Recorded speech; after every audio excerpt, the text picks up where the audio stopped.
இளைஞர் ஓட்டு பூரா அவருக்கு தான் விழுவும். இப்போ நம்ம வீட்டிலலாம் இருக்காது விஜய் ஓட்டு போட வாய்ப்பு. என் வீட்டில் 3 பேர் இப்போ மாறி இருக்காங்க. ஆமாம், நாங்கள் ரெட்டலை. ஆமாம், அது அவங்க இப்போ பேரைங்க சொல்கிறதே அப்படியே அவங்க இளைஞருக்கு அந்த ஆசையில் வந்துட்டாங்கல்ல. தேர்தலில் நிற்க போகிறாரு. ஆமாம் ஆமாம் பேசுகிறாங்க. ரொம்ப பிரபலமாக தான் இருக்குது. ஆமாம், ஒரு வழியாக வெற்றி பெற்றுவார் விஜய். ஆமாம், அவர் நல்லதே செய்கிறாரு. அந்த தம்பி சின்ன பையலாக இருந்தாலும் நாட்டுக்கு நல்லதே செய்கிறாரு. அவர் வருவார். நாங்கள் அழகப்ப நகர். ஆமாம் ஆமாம் விவசாயி இருக்காங்க. முத்துப்பட்டி பூரா இருக்காங்க. நாங்கள் கொஞ்சம் இந்த ஏரியாவில் இருக்கோம், விஐபி ஏரியாவில். அதெல்லாம் அவங்க பெருசாக நினைக்க மாட்டாங்க. அந்த முத்துப்பட்டி பூரா எங்கள் சொந்தக்காரங்களாம் இருக்காங்க. அவங்களாம் வாராக விவசாயிக்கு ஓட்டு கேட்டு நாங்கள் போடுவோம். ஆமாம் விவசாயி தான்.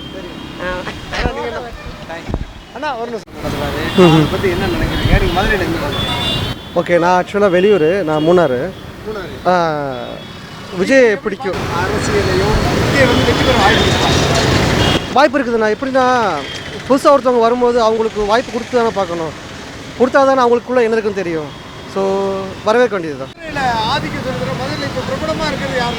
இப்போ பேசப்படுறது விஜய் தான். விஜய் தான் கண்டிப்பாக. நாங்கள் திருநார் பக்கம் இருக்கோம். திருப்பணம் தாண்டி திருநார் பக்கத்தில் மகாலட்சுமி காலனி அங்கே இருக்கோம். கண்டிப்பாக வர்ற வாய்ப்பு இருக்குது, உண்டு. ஏன்னா அவர் பண்ணிகிட்டே இருக்கிறதெல்லாம் எல்லாருக்கும் தெரியுது. இப்போ சூழ்நிலை நடக்கிறது பார்த்தான்னா விஜய் வர்றதுக்கு வாய்ப்பு உண்டு. ஆமாம், இப்போ அந்த மாநாடு நடத்துறது கூட தடைப்படுத்தாங்களே. டேட்டை ஒரு டேட்டை கொடுத்தாங்க, அதுக்கப்புறம் இன்னொரு டேட்டை கொடுத்தாங்க. அதை நிறையா இடைஞ்சல் பண்ணுறாங்க.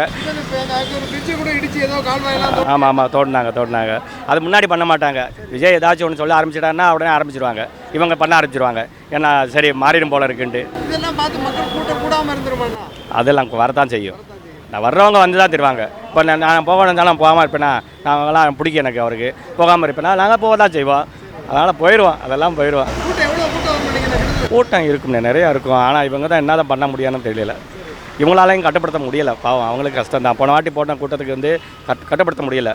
அது மக்கள் கூட வர்றவங்க பார்த்துக்கிறணும். ரசிகர் கூட கொஞ்சம் அமைதியாக போகணும். இவரை பேரை கெடுக்கக்கூடாது. அவ்வளோதான், அதான் கரெக்டு. நன்றி.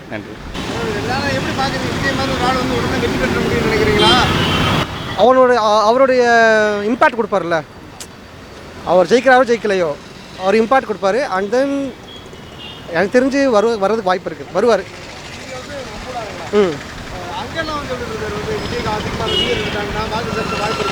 ப்ரோ நீங்கள் விஜய் ஃபேனா? அப்படி கேட்கக்கூடாது ப்ரோ.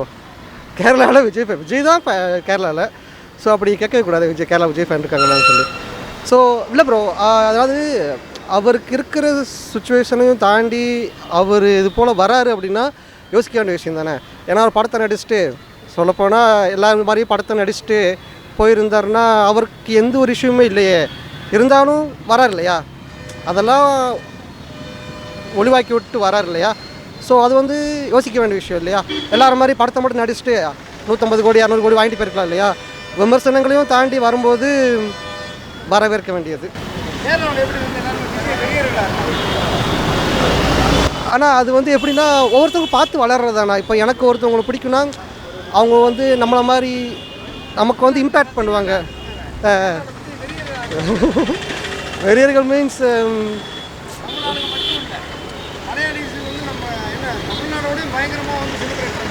அவர் தான். ஸோ அதுதானே விஜய். அதான் விஜய் எல்லாம். அதான் வேற ஒன்றும் இல்லை. நான் இந்த சைடு பீரிமேடு இருக்குல்ல, விஜய் வந்து இது பண்ணுறாரு, மாநாடு நடத்துகிறாரு. அதில் எவ்வளோ வரவேற்பு இருக்குது. அதான் எப்படி நான் பார்க்குறீங்க? விஜய் அவர் அரசியல் பார்த்தா எதாவது பண்ண முடியும் நினைக்கிறீங்க. ஆனால் நீங்கள் மதுரையில் எந்த இடம்? உங்களுக்கு விஜய் அரசியல்லாம் பிடிச்சிருக்காங்கன்னா கரெக்டாக பார்ப்போம். உங்களுக்கு பிடிச்ச கட்சி எதுனா? திமுகக்கு எதனா விஜய் நிற்க முடியுமாண்ணா? வாய்ப்பு இருக்குது. மதுரை பக்கம் என்ன செகண்ட் ஒன்று. நீங்கள் சொல்லுங்க, மதுரையில் யாருன்னா பிரபலமான அரசியல்வாதியில் யார் நல்லா அதிக செல்வாக்குன்னா ஸ்டாலினா, சீமானா, விஜயானா? இங்கே என்ன டிஎம்கே தானே முன்னால் உள்ள கட்சி, அதானே டிஎம்கே தானே ஃபஸ்ட்டு. பாப்பண்ணே விஜய் வந்திருக்காப்புல, பாப்பண்ணே எம்ஜிஆர் மாதிரி வராப்புலன்னு பார்த்துக்கிடுவோம், அவ்வளோதான். அதான் என்ன இருக்காங்க, என்ன ரசிகர்லாம் என்ன இருக்காங்க இருக்காங்க.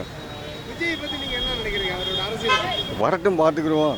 ஏன்னா எம்ஜிஆர் விஜயகாந்த்லாம் ஆரம்பத்துலேருந்து நல்லது பண்ணாங்க, பண்ணிவிட்டு அவங்க அரசியல் வந்தாங்க. இவர் திருப்புன்னு வராப்புல, பார்த்துக்குறோம் எப்படி வராப்புல. ஏன்னா மதுரைக்காரவங்க நல்லவங்களுக்கு என்ன ஓட்டு போடுவாங்க, எப்பயுமே போடுவாங்க. மதுரைக்காரவங்க நல்லவங்க நம்பிட்டா ஓட்டு போட்டுருவாங்க. அவர் அண்ணன் தான் ஒன்று, அவர் நல்லா பேசுகிறாரு, அவர் சொல்கிறதுலாம் உண்மை தான். அவர் சீமான் சொல்கிறது பூராமே உண்மை தான்.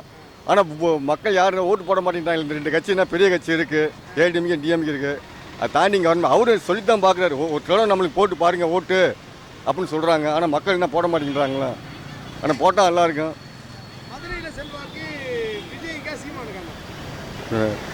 அதை பார்த்தானே சொல்ல முடியும். ஏன்னா இங்கே 2 கட்சினா பெரிய கட்சி இருக்குது, 50 வருஷமாக இருக்குது அந்த ஏடிஎம்கே டிஎம்கே. அதை தாண்டி இவங்க எப்படி வராங்கன்னு பார்க்கணும். ஏன்னா நான் வந்து நான் எம்ஜிஆர் என்ன ரசிகன், நான் அவருக்கு தான் எப்பயுமே. அதான் அப்புறம் பார்த்துக்கிறோம்னே. நாங்கள் இருக்கிறதோடு என்ன ரெட்டலை வந்து யார் இருக்கா ரெட்டலை அதுக்கு தான் போடுவோம். எம்ஜிஆர் ரசிகர் நான், அவங்களுக்கு தான் மட்டும் பார்த்துக்கிறோம். இல்லைண்ணே, என்ன எம்ஜிஆர் மாதிரிலாம் யார் என்ன வர முடியாது. எம்ஜிஆர் 4 நாள் சம்பளம் வாங்கும்போது அவர் மக்களுக்கு நல்லது பண்ணிட்டு இருந்திருக்காரு. 4 நாள் சம்பளம் வாங்கும்போது மக்களுக்கு என்ன நல்லது பண்ணிக்கிட்டு இருக்காரு. அவர் 4 நாள் சம்பளம் வாங்கும்போது அவர் நல்லது பண்ணிருக்காரு. அப்புறம் கொஞ்சம் சம்பளம் கூடும்போது அவர் கூட எப்பவுமே ஒரு கூட்டம் இருக்கு என்ன எம்ஜிஆர் கூட. இப்போ இருக்கா என்னன்னு தெரியல. ஆனால் இப்போ யாரும் என்ன உதவி இப்போ யாரும் பண்ணுறதில்ல. அரசியலுக்கு வந்தால் நல்லது பண்ணுறோம்னு சொல்கிறாங்க. அரசியலுக்கு வரதுக்கு முன்னாடி நல்லது பண்ணோம்னே. இப்போ இங்கே இருக்கும் பூராமே மதுரை மாவட்டம் பூராமே எங்கள் சொந்த பண்ணு தான். இங்கேருந்து எடுத்துக்கிட்டால் மதுரையிலேருந்து உசிலம்பட்டி வரைக்கும் பூராமே அங்காளி பங்காளி தான் போகிறேன். என்ன 18 பட்டி 6 ஊர் இது இன்னும் ஓக்ராம் இருக்குது. 1வது ஓக்ராம் 2வது ஓக்ராம். நான் செகண்ட் ஊர் என்ன கொக்கலம். நான் என்ன 6 பங்காளி வரேன். அதான் விஜய் வந்தாருன்னா ஓட்டு கொஞ்சம் கிடையும், அவ்வளோதான். ஆமாம், யார் உட்கார்றாங்கலாம் சொல்ல முடியாது. ஆமாம், அது வந்து யார் பேர்னா ரொம்ப அதிகமாக இப்போ பேசப்படுது, சீமானா இல்லை விஜயா ஸ்டாலினா? யாரையுமே இப்போதைக்கு சொல்கிறதுக்கு இல்லை. மக்கள் பூரா சோத்துக்கு லாட்ரி அடிச்சுக்கிட்டு இருக்கேன்.